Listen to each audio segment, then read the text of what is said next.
everybody, it's your friendly digital technology librarian, Christy here. We've reached another Friday, so of course I have another Film Rec Friday ready for everybody out there. Now, we are in the thick of holiday movie viewing season, so if you're anything like me, you've already watched quite a few of your favorites. I know I've watched Home Alone, It's a Wonderful Life, The Grinch Who Stole Christmas, Christmas in Connecticut, not to mention all of the movies that I've wrecked in the past couple of weeks. If you haven't seen those episodes, by the way, you 100% should. But I can't lie, I'm getting a little holiday viewinged out. So I'm looking for something a little bit different, a little bit off the beaten path. And I thought this week, why don't we do a recommendation list of unconventional holiday films? You know, something that is still holiday themed ish, but isn't at the same time, that maybe is gonna throw your seasonal spirits for a loop. And those are always really fun. And these are some of my favorite films in general. So hopefully one of these will catch your interest and will maybe get you out of a Christmas viewing funk as well. As always, these recommendations are entirely for free with the use of your Milan-Berlin library card. So without any further ado, let's jump in to the Rex.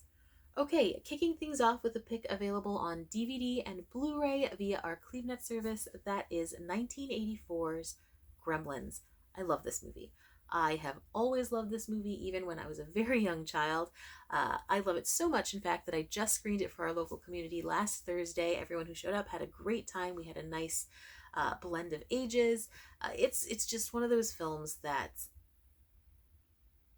I have a lot of nostalgic feeling for. And if you are probably my age, you may have the same feelings. And this is a great time to watch this movie because it is a holiday movie. It does take place at the holidays, but it's definitely not your typical traditional warm and fuzzy holiday film. So in Gremlins, we're dealing with a young man who is given the gift of a mogwai, this ludicrously cute marketing miracle, really, when you think about it. The mogwai, when he's given the mogwai, he's given 3 rules as well. Don't expose it to bright light, don't ever get it wet, and most importantly, no matter how much it begs, don't feed it after midnight. He, of course, breaks all 3 of those rules, and madness ensues. And when I say madness, I mean absolute crazy, insane madness. This is one of those movies that mashes tons of genres together. It is, of course, a holiday film. It's also a very dark comedy. It is a horror movie. It's an adventure film. It's a romance. I mean, there's tons of stuff going on in here, and still it somehow manages to work. It's got this great blend of warm and fuzzy feelings, but also sort of weird slapsticky horror. And there are lots of deaths in this too. I mean, both the gremlin creatures plus people. People absolutely die in this movie. But it's done in a way that's like very slapsticky. So I think that makes it approachable from a sliding age scale standpoint. In 84, this came out, it was rated PG. That is, of course, a time when we really didn't have that many film ratings. We had G, we had PG, we had R, and I think it skipped. I don't know that there was NC-17 then. I think it was X, or there were very few. There was a very small range of film ratings. This in 84, along with Indiana Jones and the Temple of Doom, really prompted the discussion about adding a sort of middle ground age range. So Gremlins and Indiana Jones are really 2 of the big reasons we have PG-13 as a film rating system, because they're definitely movies that fit between PG and R. So that's an interesting little tidbit of information. So if you have children that you might want to show this to, I would say, even though at the time it was rated PG, it would probably receive a PG-13 rating, just because, again, there are certainly deaths in this, even though they are treated in sort of like a comic manner. But yeah, I, again, really, really enjoyed this. I watched it when I was a very young child. But, you know, what's interesting is that we were having a discussion about this movie in the library office, and one of my closest coworkers, who watches tons of different kinds of movies, absolutely hates this because it terrified her as a child. So, two kids, we are pretty much exactly the same age, had very, very different reactions. So definitely take a look at like Common Sense Media and see if this one would work for your family. But um, if you are someone who's not concerned about the audience age range, I would definitely recommend this one because it's just so silly and absolutely ridiculous. It is not what I would call a traditional horror film. It's not like blood, guts, and gore or anything. It's just a lot of fun. It's like madness and mayhem, and it feels at some points like it's pulling a bit from like the old school slapstick humor from silent films even, and you really kind of have to look at it in that sort of manner. It's not a realistic film at all. Again, you've got these little gremlin creatures running around causing mayhem. It's definitely not, a method acting standard by any means. But it's ludicrous and it's a good time. And again, when you're in that sort of Christmas movie funk, sometimes you just want something a little bit different. It's got uh, deaths, explosions, warm and fuzzy feelings. It also has death by blender. I mean, how many movies can you say that about? So it is one of those that I think will fill the gap when you are a little bit tired of something standard and Christmassy and want something just a little bit different. So if that's something that appeals to you, make sure that you check it out. Again, it's available on DVD and Blu-ray. The link will be down below in the description, and that's Gremlins from 1984. Okay, moving on to my next recommendation, which is also available on DVD and Blu-ray through our CleveNet service. That is 1988's Die Hard. I love this movie so much. Every time someone asks me what's your favorite holiday movie, this is the one that I say. In all seriousness, I I watch this every single December, and I don't foresee that changing anytime ever. Not ever. If you're not familiar with the Die Hard movies, these are outlandish, explosion-y action films. The first two of which do happen to take place at Christmas time. In the original film, we're dealing with John McClane, played by the absolutely fabulous Bruce Willis. He's a New York City police officer. He is, at the time of this film, visiting his estranged wife in California, and he gets off his flight, heads to her office building to, I guess, attend a Christmas party at her business with her, and that is the point when madness explodes on screen, and it just is this ridiculous action-packed romp from then on out. John McClane's wife is working for this like Japanese owned business that's in this huge high rise, and that's super important for this film. And the annual Christmas party is that evening that he gets in, and all of a sudden the Christmas party is essentially invaded by these bad guys who are going to hold everyone hostage in order to fulfill a nefarious plan. The villain of the piece is played by Alan Rickman, and this is, I guess, the mainstream film that launched his movie career, really, that got him so much attention, and he never stopped working after this. And he's phenomenal in this. He really, really is. He plays this German terrorist named Hans Gruber, and he just sort of oozes awfulness and wonderful all throughout this entire film. And he might actually be my favorite part of this movie. He just plays a villain so well. Even in terrible movies like Robin Hood, Prince of Thieves, he's the best part of that film. He plays the Sheriff of Nottingham, and he's just fantastic. Anyway, I digress. Back to Die Hard. John is in the building, he knows that all of this craziness is ensuing, and he's having a hard time getting anyone to help take down the bad guys, so he essentially has to do it himself.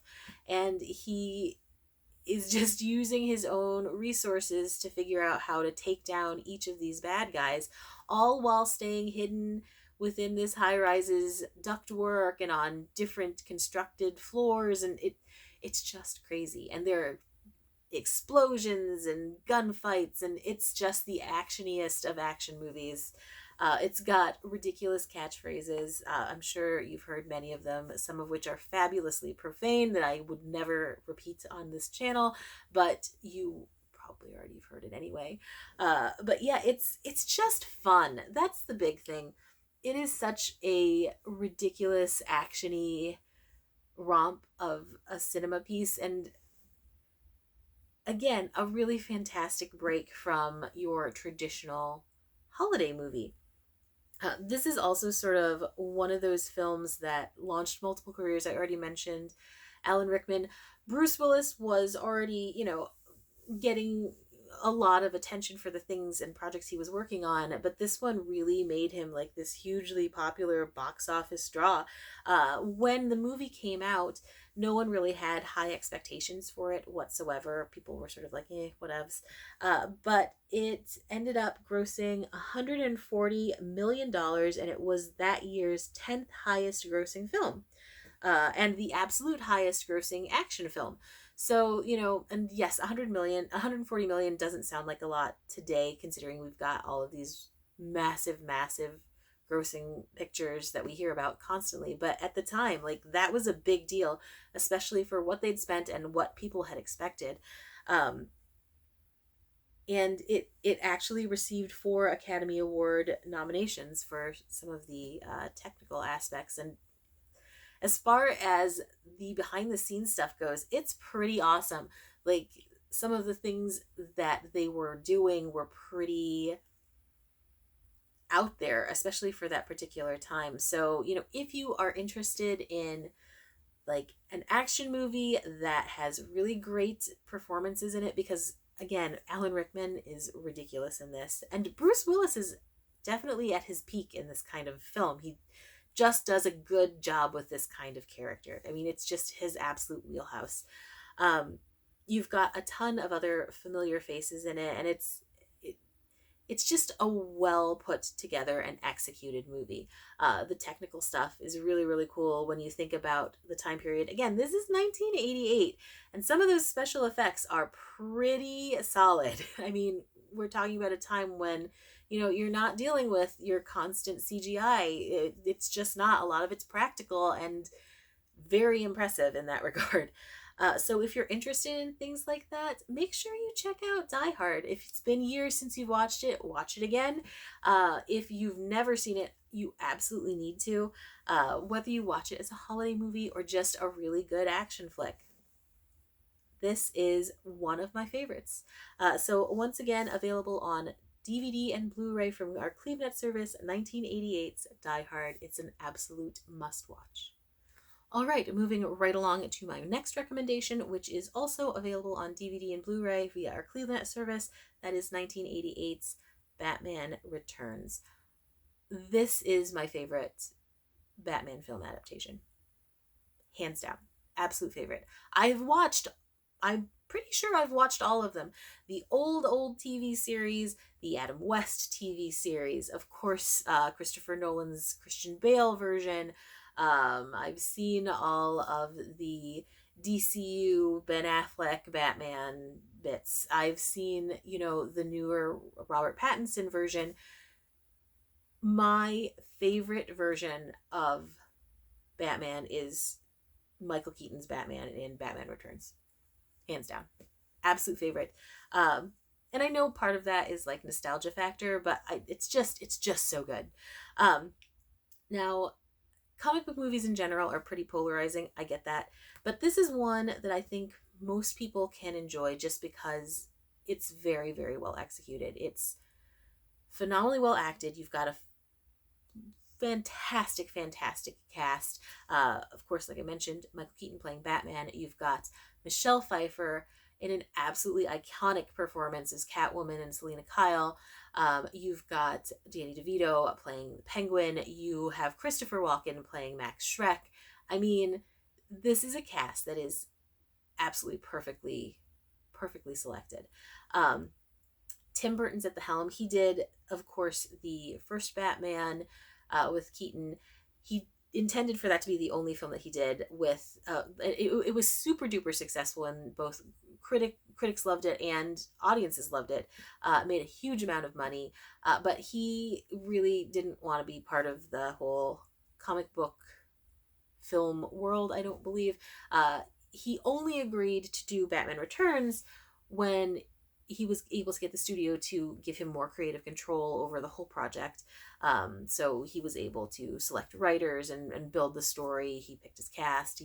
He didn't have like all of the hoops he had to jump through for the first one. And so you've got a much more Tim Burton uh, film in Batman Returns. And for me, in the late 80s, early 90s, that's peak Tim Burton. I loved all of the projects that he did at that period of time. And so this movie really, really works for me. If you like that era of Tim Burton, you 100% would love Batman Returns if you've never seen it. This one is, it's definitely a comic book film, but it's definitely a Tim Burton version of a comic book film at the same time. Like it's very, very dark. It is, I 100% admit right up front, this is like very, very dark, even compared to Christopher Nolan's Batman series. Like, and it still manages to hold on to a more comic book feel, which I think is what I love about it. So in Batman Returns, we're dealing with a Bruce Wayne who is going up against some pretty iconic characters like Catwoman, um, Penguin, and then Max Schreck. So he's got this sort of corporate greed element going along with your more traditional comic book style villains. And, this really is one of those movies where the villains sort of own the piece. Michelle Pfeiffer was kind of universally acclaimed in her role as Catwoman. She's personally my favorite version of the character. I've watched pretty much all of the iterations of Batman. I loved so many, like Eartha Kitt, Julie Newmar. I really did like Zoe Kravitz's take on the character in the more recent Batman films, but there's just something about the way Michelle Pfeiffer played this character that I just felt was Catwoman. That's who I think of when I think of the character at this point. And she just does such a good job, and she has ridiculous chemistry with Keaton's Batman. I mean, they just are ridiculously solid on screen. It's like, it's just fantastic. Danny DeVito playing Oswald Cobblepot, he does a great job of this sort of over-the-top villain, but with a really heart-centered, tragic backstory at the same time. Like, it's incredibly dark, but also just very sad character. Like, very, very sad character. And I think that's one of the things that Burton does so well. He takes these outsiders, these people on the fringe, and he makes you really empathize with them. Whether they are a hero or a villain, you 100% feel a connection to them. And DeVito just does an exceptionally good job at portraying this kind of guy. He's a monster. He's 100% a monster. He's not a good guy. But you see how he gets there, and just even with this sort of over the top comic book villain elements added onto it, it doesn't matter. You still get that backstory, and you still feel connected to him. Christopher Walken is Christopher Walken. I mean, he's Christopher Walken. But he does do a great job in the character that he portrays, which is this big time example of corporate greed, Max Schreck. He's also a monster in a way that is much less comic booky. It's just like, a pretty, if any of these characters were just going to appear in real life, that's that character. And he does it very well. He's Christopher Walken playing Max Shrek. But yeah, so you have all of these villains. You've got this weird connection between Bruce Wayne and Selena Kyle, along with the seriously antagonistic but also weirdly connected relationship between Batman and Catwoman. And again, that is one of my favorite elements of this film. It's very much a central part of the story. You've got really, really solid cinematography, like the whole vibe. It's very Tim Burton, but it also just works as a very dark Gotham. uh and it's just an awesome example of how a director with a very clear point of view can make an established comic book world his own. Like, this is the Tim Burtoniest of Tim Burton movies, as I've mentioned, and it's still the Batmaniest of Batman movies at the same time, I feel. So if you are interested in that sort of thing, if you really want to look at a very artistically put together film, if you're into looking at these characters that maybe you've only seen the newer versions of and you want a good example of a different adaptation, make sure you check out Batman Returns. It really is probably one of my favorite films of all time in general, but certainly one of my favorite holiday viewing picks. So hopefully, if you've not checked it out before, if you've checked it out and it's been a long time, if you've checked it out recently, you will take the time to watch it again. It's a must watch. It's actually probably my pick of the week. All right, final recommendation for this week. It's available for streaming and download on Hoopla Digital, and that is 2018's Anna and the Apocalypse. I think this one is just kind of loads and loads of fun. It is High School Musical meets Shaun of the Dead, so that means we've got a high school cast primarily singing and dancing in the streets, all while running away from zombies at Christmas time. So yeah, it's perfect Christmas viewing. I'm telling you, who doesn't love a zombie horde approaching at Christmas time? But yeah, Anna and the Apocalypse follows a young woman, Anna, as she and her little band of friends try and reach their family members, all while avoiding zombies, while also singing and dancing about life. And I know it sounds super duper silly, and it is, but it's also a really fun flick to watch at Christmas time. I mean, if you're looking for something different, this is absolutely it. You've also got a cast full of actors who are actually pretty decent singers and dancers. Um, if you like musicals, I love musicals. This is great. If you don't like musicals, there's still running, screaming, and zombies. So you do get a different feel to this one. This is not Oklahoma. It's again High School Musical meets Shaun of the Dead. It's really funny in a lot of places.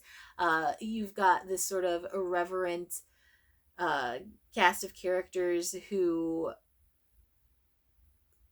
approach this zombie apocalypse differently than you would in, say, a more traditional zombie movie. There's a lot of slapstick going on. There are also some pretty decent like jump scares at moments.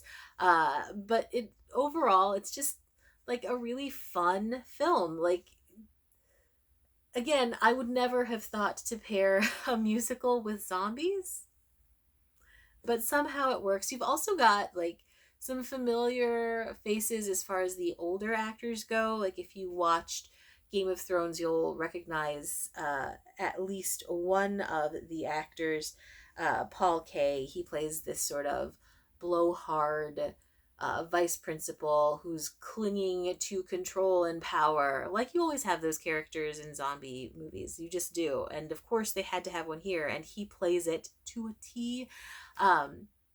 You have a little bit of a love story, love triangle going on throughout the film with the high school kids, which again is both a trope of high school movies, musicals, and zombie films, I feel, so it works again. You've actually got some pretty solid like zombie action moments too. I was kind of surprised by that. I really was not expecting much from that aspect of the movie. I was more thinking, oh, it's gonna be like just funny and silly, and I mean they're singing and dancing during a zombie apocalypse, but some of the like scary scenes, and I would say there's nothing really like terrifying. This is not, I would not classify this as like a true hardcore horror any more than I would like Gremlins. uh but some of the pieces are really well put together and are executed in a very solid, respectable manner too. So it's a well-made film. It has quite solid music, really great performers of said musical scenes, because it's always terrible when you have a musical and the people just are not very good. I'm not going to mention any of the movies that I've seen recently that are like that, but there have been quite a few, and it's been disappointing. If you're going to do a musical, please, please be able to sing and dance. Like, at least make me not want to fast forward through those sequences in a movie that is known for being a musical. And I never felt the need to do that in this. The performances that were there were really quite solid. And if you're just looking for something a little bit different, I mean, and the Apocalypse is it. This is not your typical zombie movie. It's not your typical high school movie. It's certainly not your typical holiday movie. And I think all of that works together to make something really, really fun. So if you're looking for something like that, make sure you do check out On Hoopla and At the End in the Apocalypse. It's a great pick. Okay, so those were my picks for unconventional holiday films for this week.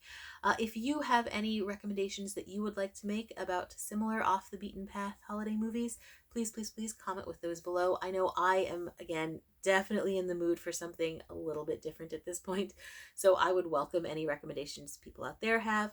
If you have any recommendations for themes you'd like to see us cover in the future, definitely comment with those as well. As always, thank you so, so much for joining me. I love putting these lists together, and I was just definitely in a place where I needed today's list.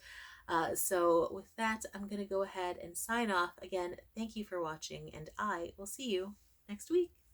Bye-bye!